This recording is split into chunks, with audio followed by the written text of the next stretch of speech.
తర్వాత గ్యాస్ వెలిగించుకుని బాందీ పెట్టుకుని బాందీ హీట్ ఎక్కిన తర్వాత కొద్దిగా వేరుశనగలు వేసి దోరగా వేయించుకుని ఒక గిన్నెలోకి తీసుకోవాలి.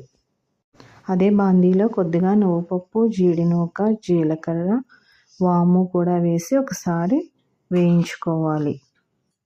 ఇలా వేగిన దాన్ని ఒక ప్లేట్లోకి తీసుకుని చల్లారనివ్వాలి. ఒక చిన్న సైజు ఉల్లిపాయ, టమాటా కూడా కోసుకోవాలి. ఇలా చల్లారిన వాటిని మిక్సీ జార్లో వేసి పౌడర్లా చేసుకోవాలి. దానిలో ముందుగా మనం కోసుకుని పెట్టుకున్నటువంటి ఉల్లిపాయ, టమాటా కూడా వేసి పేస్ట్లా చేసుకోవాలి.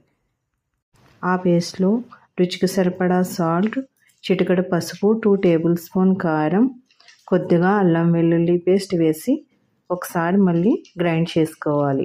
అలా గ్రైండ్ చేసుకున్న దాన్ని పక్కన ఉంచి చిన్న పన్నీర్ ముక్క తీసి చిన్న చిన్న ముక్కలుగా కట్ చేసుకోవాలి.